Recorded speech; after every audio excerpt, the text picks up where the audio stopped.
Les titres. C'est fini, le système de facturation bimestrielle de l'ONEA s'arrête.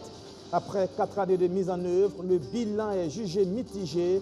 Les responsables de l'ONEA ont annoncé ce jeudi le retour à la facturation mensuelle. Vous entendrez tous les détails dans un instant.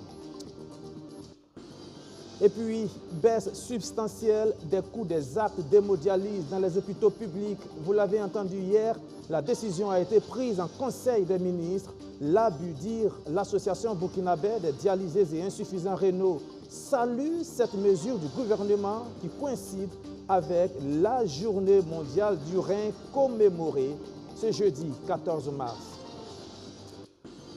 Et puis, les occupants des berges du canal de Kadiogo et de Nyoko 2 sont priés de déguerpir, sinon ça sera l'arrivée des bulldozers sur place. Les agents du ministère en charge de l'habitat sont allés marteler le message. Vous entendrez dans notre édition la réaction des concernés. Voilà pour le sommaire. Bonsoir et bienvenue. Si vous êtes un abonné de l'ONEA, eh bien, sachez qu'à partir d'avril et surtout de mai prochain, vous recommencerez à recevoir vos factures d'eau chaque mois. Oui, c'est le retour à la facturation mensuelle après 4 années de tâtonnement et d'approximation du système bimestriel qui n'a finalement jamais prouvé son efficacité. L'annonce a été faite par l'Office national de l'eau et de l'assainissement ce jeudi. Tous les détails, Alex Balora, Roméo Koyeta. À l'ONEA, on dit avoir tenu compte des critiques des populations sur le système de facturation bimestrielle institué il y a de cela 4 ans. Le retour d'expérience fait ressortir clairement que la mesure n'a pas rencontré l'assentiment des consommateurs. La nationale de l'eau a décidé de faire marche arrière, retour donc à l'ancienne méthode, le relevé mensuel. Mais ce changement de système se fera graduellement jusqu'au mois de mai 2024, où tous les abonnés seront soumis définitivement à la facturation mensuelle. Au mois de mars 2024, tous les clients recevront 2 factures correspondant à des consommations antérieures compte tenu du relevé bimestriel. Au mois d'avril 2024, tous les abonnés recevront une facture. Cependant, une moitié des abonnés qui devaient recevoir les factures de janvier et février, soit 2 factures, recevront uniquement la facture de février avec un report du montant de la facture de janvier 2024 dans la colonne des impayés. Des facilités de paiement, notamment des moratoires, il y aura également la levée des suspensions de retard de paiement, seront accordées pour le paiement des factures de janvier reportées dans le portefeuille des impayés. À partir du mois de mai, tous les abonnés recevront donc une seule facture selon la facturation mensuelle. Pour ce changement de système, les premiers responsables de l'ONEA disent avoir mis en place plusieurs mécanismes de facilité de paiement pour accompagner les consommateurs durant cette période transitoire. Autre sujet abordé au cours de ce point de presse, la période caniculaire. Nous sommes en train de travailler pour qu'il n'y ait pas vraiment beaucoup de désagréments. C'est notre objectif et nous sommes mobilisés pour cela. Mais il faut dire que on ne peut pas... Il y aura toujours, en tout cas, des baisses de pression à certains moments donnés dues à des difficultés que nous pouvons avoir, des difficultés techniques, on l'a relevé. Pour pouvoir mieux répondre aux attentes des consommateurs durant cette période de forte demande, l'ONEA entend renforcer ses capacités de production à travers la réalisation et le raccordement de nouveaux forages. Il y aura aussi la distribution alternée par zone ou à travers des camions-citernes dans certaines localités. Plusieurs villes sont concernées par ces mesures. C'est ce qu'on appelle un dernier avertissement. Les habitations installées sur les berges du canal de Kadiogo et de Nyoko 2 ont 2 semaines pour quitter les lieux.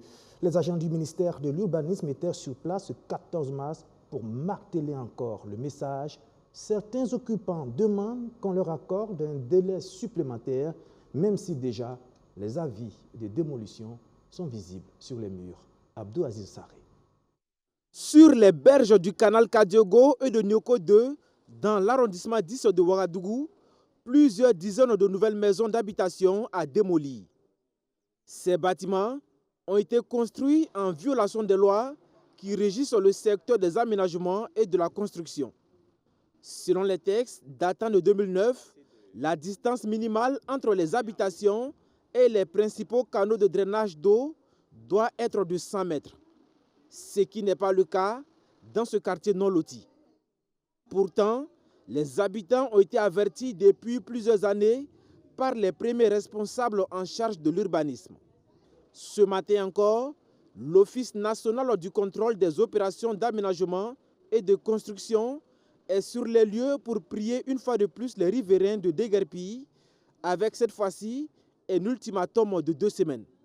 Donc nous avions un premier délai qui aurait au cours du mois de février, que nous avons dû étendre parce que c'est sollicitation de la population d'ailleurs, qui trouvait que le délai qu'on leur avait donné était un peu court. Et nous avons effectivement allongé ce délai d'une semaine qui tournait autour du 22-23 février. Malgré tout ça, le ministre de l'Urbanisme et des Affaires foncières a tenu à ce que nous prolongions ce délai-là et que nous revenions sur le terrain pour sensibiliser autant que faire se peut avant de passer à l'action. Donc le passage à l'action suppose que nous avons suffisamment sensibilisé et en principe, dans les deux semaines à venir, nous devrons revenir sur le terrain pour voir si les gens ont obtempéré ou sinon, il va falloir qu'on mette en application la mesure. Les quelques récalcitrants qui sont encore sur les lieux reconnaissent l'irrégularité de leur installation, mais demandent aux autorités de leur accorder encore plus de temps pour quitter les lieux. Vous voyez qu'à l'air là, c'est l'heure de rentrer. Il y a des enfants qui sont ici, qui sont à l'école. Maintenant, les vacances n'est plus loin. S'il peut nous laisser après de pluie, qu'ils reviennent et puis pendant les gens ici sont au courant, peut-être que les gens ne vont pas faire rentrer dans les enfants à l'école ici. Ça qu'on va préparer à les diminuer à l'air hier. Et puis maintenant, si il ne peut pas les aider, et puis s'il peut nous aider comme ça. Une fois les berges libérées, plusieurs travaux d'aménagement urbanistique y seront menés dans le cadre du PRAVO, projet de renforcement du réseau d'assainissement des eaux pluviales de la ville de Ouagadougou. Donc ça va consister en fait à construire, réaliser des aires de jeu, voilà, mettre en place des bancs de soupir, boiser certains espaces, voilà, et pourquoi pas aussi faire aussi des aménagements pour le sport. Comme vous le voyez un peu dans la ville de Ouagadougou, les gens sont obligés de côtoyer, j'allais dire, les voies, ce qui est très dangereux, mais au niveau de ces berges-là quand même, ça pourrait être des espaces propices pour faire le sport en milieu urbain. Le projet de renforcement du réseau d'assainissement des eaux pluviales de la ville de Ouagadougou est financé par la Banque ouest africaine de développement. Ce 14 mars, c'est la journée mondiale du rein au Burkina Faso. Elle coïncide avec la mesure du gouvernement de baisser de manière substantielle le coût des actes d'hémodialyse.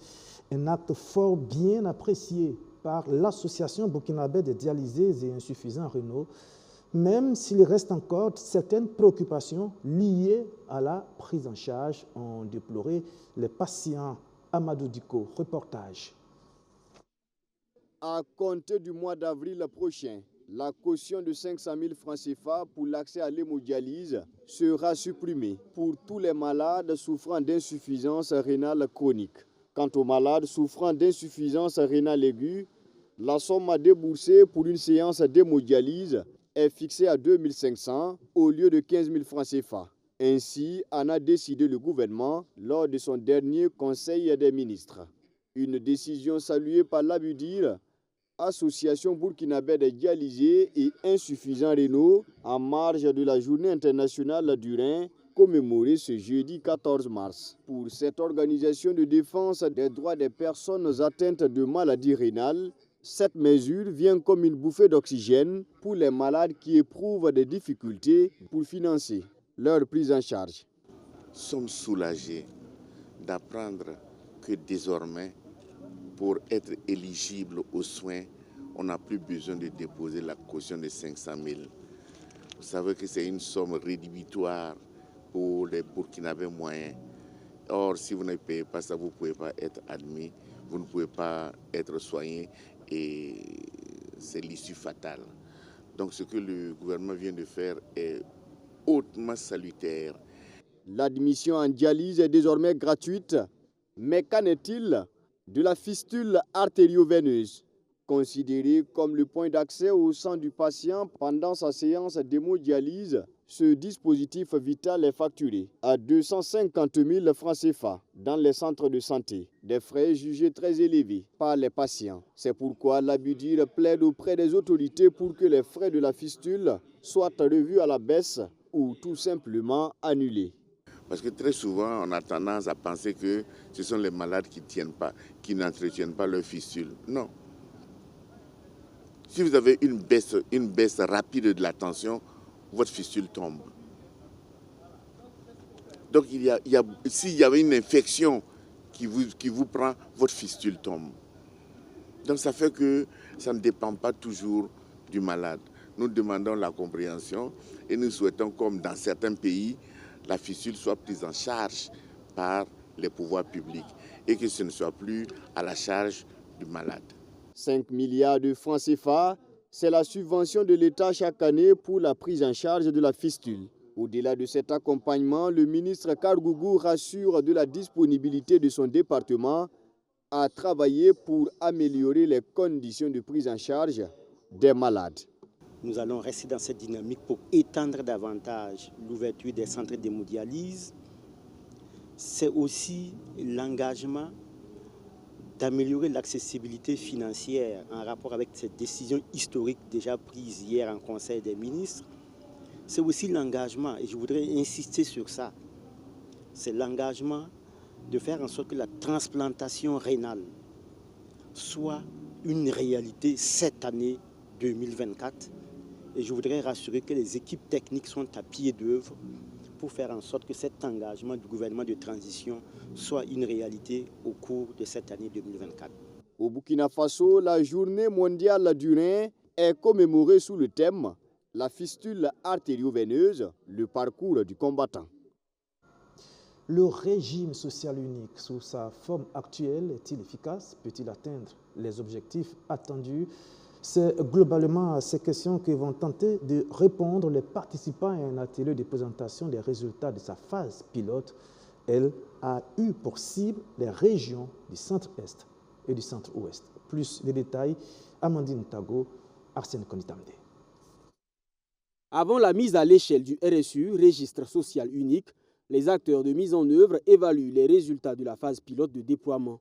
L'opération pilote a permis de recenser 50 385 ménages pauvres et vulnérables dans la région du centre-est. Dans la région du centre-ouest, 113 072 ménages ont été recensés. Ces ménages vont constituer une base de données unique qui pourra être utilisée par les programmes de protection sociale et de lutte contre la pauvreté. Il y a beaucoup de personnes qui sont très vulnérables, mais qui ont besoin d'appui. Comment pouvoir différencier ces personnes des autres personnes, au moins qui peuvent se débrouiller dans la vie?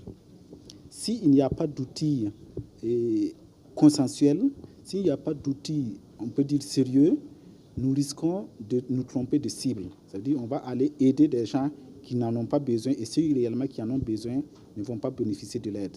Donc c'est pour cela que le gouvernement, à travers le ministère en charge de l'action humanitaire, a institué le registre social unique.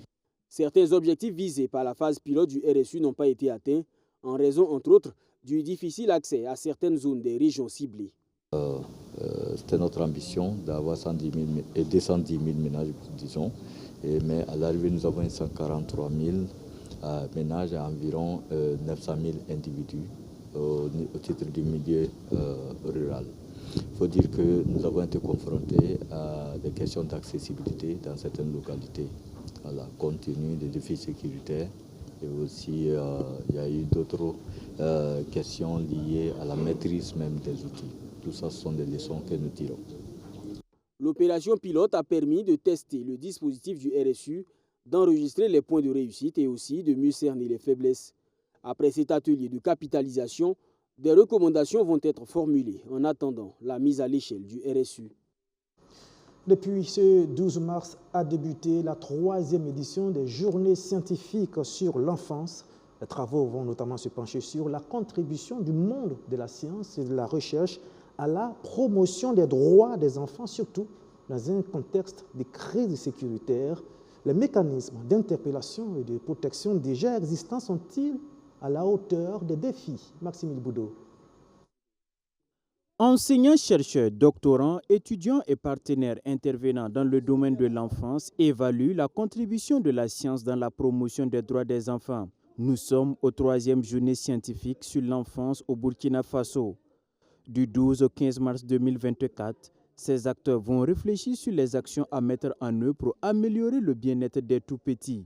Avec l'insécurité, la vulnérabilité des enfants s'est accentuée et plusieurs enquêtes ont été réalisées par les chercheurs pour faire le point de la situation, dira le président de l'université Joseph Kizerbo. La difficulté demeure l'insuffisance d'acteurs pour le plaidoyer auprès des décideurs. Nous faisons l'effort maintenant d'aller vers la production ou de la présentation de ces résultats sous des formes accessibles aux décideurs. Le policy brief que de plus en plus nous produisons. Mais et après? Et après tous ces policy briefs, qu'est-ce qu'on en fait? Ailleurs, je crois, c'est notamment au Canada, ils ont développé une pan de l'utilisation des connaissances qu'on appelle donc les courtiers de la connaissance. Et ça a une signification très forte, des courtiers de la connaissance, dont le rôle est justement d'aller à la recherche de ces résultats probants, de ces résultats qui ont fait les preuves en termes de changement dans la vie des populations, et de pouvoir les amener donc à un autre niveau de la décision qu'on puisse les utiliser. Les communications des journées scientifiques font état de l'inexistence de mécanismes de dénonciation indépendants qui permettraient aux jeunes de dénoncer des cas de violence. De même, les enfants ne sont pas conscients de leur droit à dénoncer les cas d'abus à leur égard. C'est pourquoi l'UNICEF s'évertue à améliorer les droits des enfants auprès du gouvernement.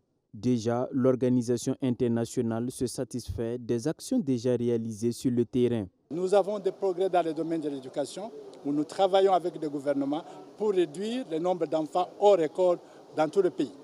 Et ça, c'est juste un exemple. 500 000 ménages ont eu accès à l'eau potable en 2023. Et voilà.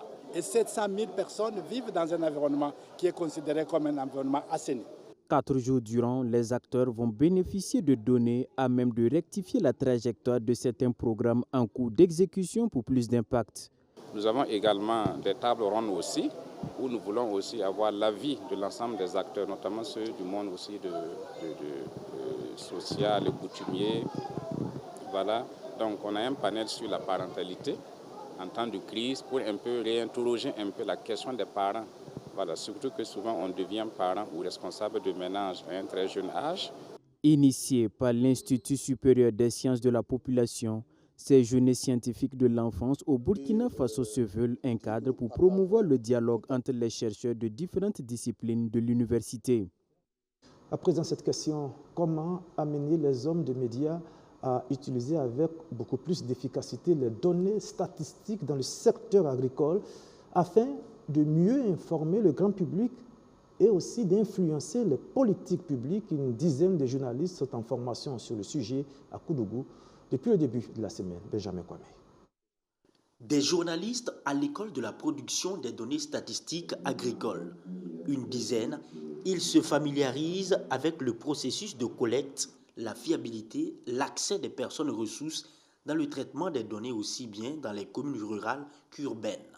La Direction générale des études et des statistiques sectorielles, en collaboration avec la Direction de la communication et des relations presse du ministère de l'Agriculture, des Ressources animales et halieutiques, entendent ainsi donner des outils d'appréciation à ces hommes de médias, car ces données sont parfois moins connues et peu utilisées dans les informations en rapport avec l'agriculture. Premièrement, je peux dire qu'ils utilisent peu. Vous prenez la sécurité alimentaire. Nous produisons de l'information sur la sécurité alimentaire chaque février, mais on se rend compte que ce sont des informations qui ne sont pas vulgarisé. Nous produisons des statistiques sur la production agricole, il y a sur la sécurité alimentaire, il y a sur les prix, il y a beaucoup d'informations que nous produisons. Et ça va au-delà même de l'agriculture, production végétale. Nous avons les effectifs du bétail, etc. Le niveau d'analyse, l'importance et l'accès de ces données agricoles peuvent accélérer l'autosuffisance alimentaire. Cela est exposé à cet atelier, sans oublier les principaux agrégats couramment utilisés dans les analyses des performances du secteur agricole. Tout cela est aussi possible grâce à l'appui technique du Fonds international de développement agricole, avec notamment son initiative internationale 50-2030. L'initiative a commencé depuis 2019-2020. Donc au niveau du Burkina, nous avons commencé à travailler avec le ministère de l'Agriculture et aussi l'Institut national de la statistique et aussi le grand public. Et comme vous le savez, les hommes des médias, c'est eux qui vulgarisent tout ce qui est information pour le public. Et aussi, ils participent aussi à la discussion en termes de politique publique. Souvent, on dit même que les médias, c'est le quatrième pouvoir, disons, au niveau des pays. Donc, discuter avec les hommes des médias, harmoniser les compréhensions sur les différents indicateurs qui sont produits est crucial pour appuyer aussi, pour orienter, pour informer le public. Le programme 50-2030 vise en clair à accroître la capacité de 50 pays à revenus faibles et intermédiaires à produire, analyser, interpréter et utiliser les données sans difficulté. Et les réflexions sont menées jusqu'au 14 mars prochain avec ces journalistes venus de différents organes. Ils seront, eux, peut-être des acteurs majeurs de la production statistique nationale. Les étudiants de l'École supérieure des statistiques de Ouagadougou ont reçu la visite d'un expert de la Banque mondiale, une occasion de partage d'expériences, notamment sur l'importance de la production statistique, notamment dans l'orientation des décisions des politiques publiques. Reportage Maxime Liboudou. C'est ici, à l'Institut supérieur des sciences de la population, qu'est logée l'École supérieure de statistique de Ouagadougou. Le département a pour vocation d'assurer la formation des futurs statisticiens du pays. Ce 11 mars, les étudiants reçoivent la visite d'un spécialiste. Le temps d'un coup, l'économiste de la Banque mondiale partage son expérience et les opportunités du secteur aux apprenants. Pour lui, la statistique est indispensable au développement de l'économie des pays africains car les données produites permettent d'orienter les décideurs. Le secteur est porteur, mais il faut combler le déficit en experts dans ce domaine. Il faut un temps pour former les statisticiens.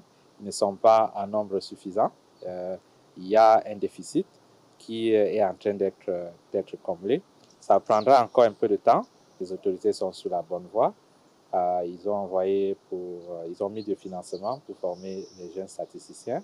Ils ont envoyé les étudiants à l'étranger et maintenant, ils font ce qui est encore plus intéressant, c'est d'avoir sur place une école, l'école qui va être en capacité de former beaucoup plus de jeunes pour prendre la relève. La maîtrise de la statistique peut être également un atout dans la reconquête du territoire national.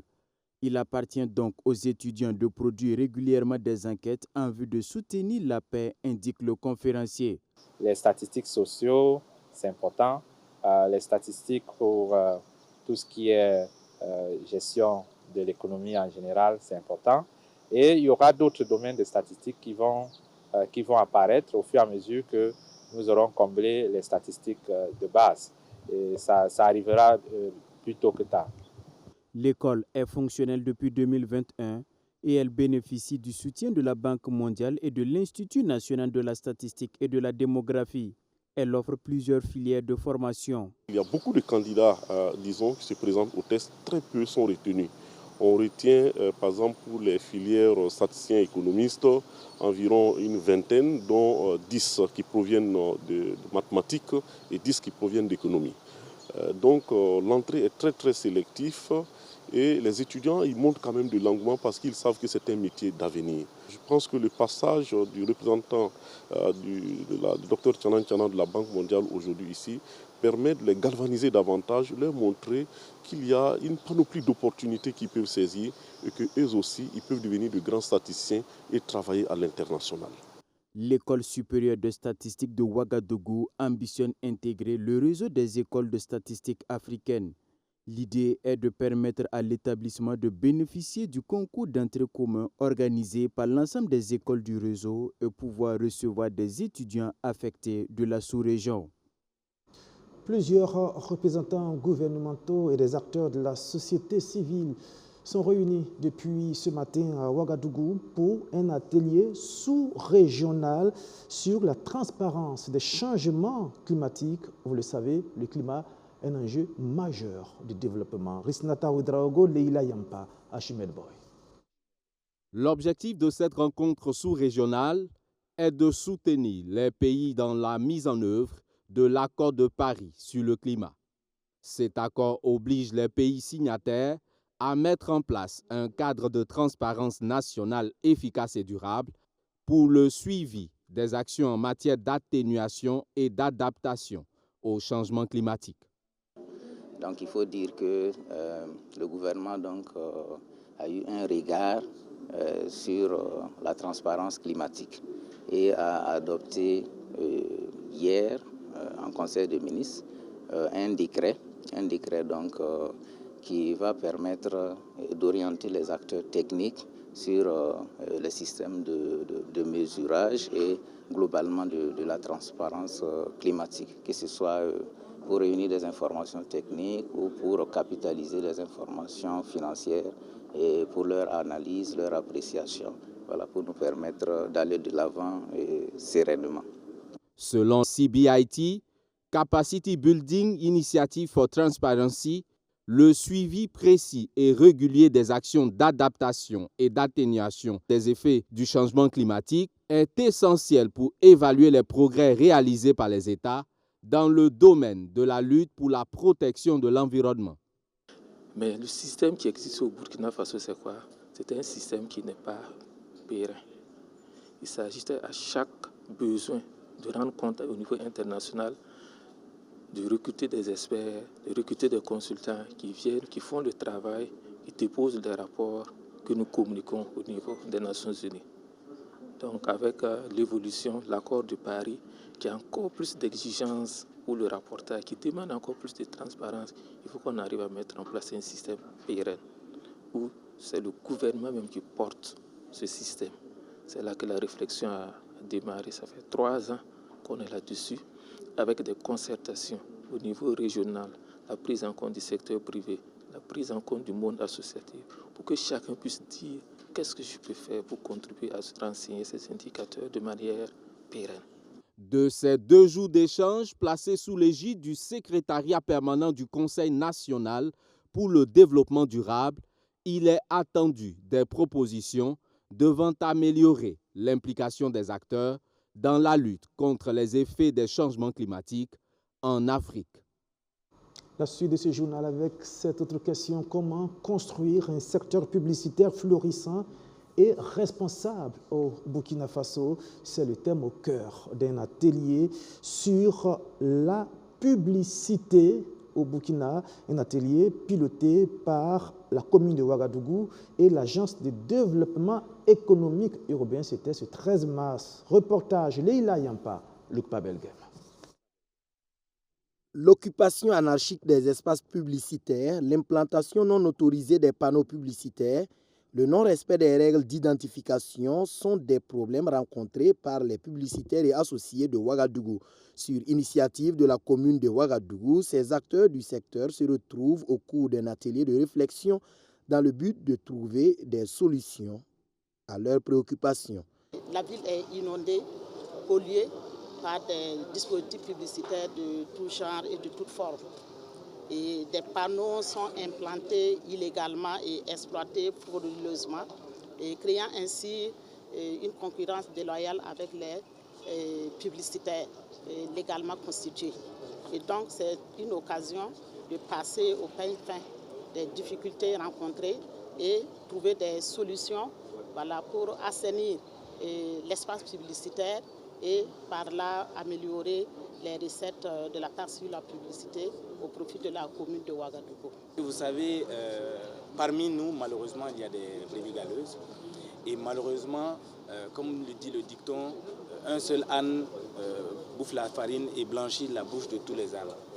Aujourd'hui, il est temps pour nous de nous asseoir pour égrener tous les problèmes, mais pas seulement pour faire la litanie des problèmes, mais surtout à chaque problème proposer des solutions pérennes. Cet atelier vise principalement à évaluer l'application des textes, identifier les difficultés et proposer des solutions dans le but d'assainir le secteur publicitaire à Ouagadougou. Si on ne se donne pas la main pour voir comment assainir ce milieu, afin que les publicités que nous avons sur le terrain, ou bien il y a des acteurs qui payent les taxes, qui payent les impôts, qui payent tout, et qui souvent font face à une concurrence déloyale. Quelqu'un se lève du jour au lendemain, il a une activité, il balance dans la ville de Ouagadougou, souvent même sur des supports qui ne sont pas adaptés, son message. Ce n'est pas bien. Donc tout ça, nous devons voir ensemble, main dans la main, surtout dans le dialogue, qu'on puisse vraiment instaurer, d'ailleurs même un dialogue permanent dans le domaine. L'inorganisation du secteur et l'amateurisme de certains acteurs dans l'exercice du métier de publicitaire qui ne respectent pas les règles élémentaires à la matière contribuent à accroître la concurrence déloyale, à gangréner le secteur de la publicité et plombent les activités des professionnels. Eh bien, on termine avec cette nouvelle marque de peinture qui vient de s'installer au Burkina Faso. Neus c'est son nom. Sa première boutique a été ouverte à Bobo-Dioulasso. Au reportage, Koukato Mayao, Soto et Justin Dabiré. Le choix de la couleur est fait et le vœu de ce client est réalisé à travers ses machines de mixage. Nous sommes à la nouvelle boutique de la marque de peinture dénommée Neus qui fait son entrée sur le marché burkinabé. Disponible en pot de peinture de 1 à 25 litres pour la peinture extérieure et intérieure maison, elle est applicable sur le mur et le sol. Représentée au Burkina Faso par Neus Phyto Burkina, la marque Neus propose aussi à ses clients de la peinture alimentaire pour l'intérieur des fûts et des châteaux métalliques. Neus également, c'est le granit. Alors, le granit, c'est fait pour le revêtement de décoration. Alors, qui parle de beauté d'une maison, c'est forcément un bon décor. Neus également, c'est des diluants. Et ces diluants sont de plusieurs ordres. En fait, on a des diluants très forts, des diluants moyens et des diluants bons. C'est pour dire tout simplement que chaque peinture a son type de diluant. Il n'y a pas à dire qu'on va prendre de l'essence encore mélangée à des trucs. Non, non, non. Parce qu'on est quand même soucieux du bien-être des gens qui l'utilisent. À la boutique Neus Phyto Burkina, on retrouve également de la peinture antithermique et antisonore. La cérémonie d'ouverture de la boutique représentative de la marque Neus au Burkina a connu la présence du directeur général de Neus Côte d'Ivoire. Cette cérémonie, ça représente, on va dire, un mariage entre la société Phyto Burkina et la société Neus. C'est notre première présence au Burkina. Et ça a évolué à partir d'une réunion, ça fait 6 mois. Et après, on a tous arrangé pour que Phyto Burkina soit le représentant de Neus. Cette nouvelle expérience dans le domaine de la peinture au Burkina va contribuer à créer également de l'emploi pour les jeunes. C'est une expérience. J'appelle tous les peintres de venir et tester ces expériences là-bas. Ils ont parlé aussi des formations des peintres. Ça aussi, c'est déjà à saluer. Voilà. Je compte beaucoup sur eux pour la création d'emplois aux jeunes. Vraiment, j'étais émerveillé et aussi la qualité des investissements faits ici est vraiment très important. J'ai pu voir des équipements qui servent de mixeur pour les peintures au lieu de mixer à la main, qui ne donnent pas souvent de l'homogénéité, mais avec ces équipements que j'ai pu voir, c'est vraiment homogène. La boutique Neus Phyto Burkina est située dans le quartier Petit Paris de Bobo-Dioulasso, en face du commissariat de Consa dans l'arrondissement 6. La marque Neus a son siège au Portugal. Elle est présente dans 9 pays d'Afrique, notamment en Angola, au Mozambique, au Cap-Vert, au Ghana, en Côte d'Ivoire, au Sénégal, au Kenya, au Nigeria et au Burkina Faso.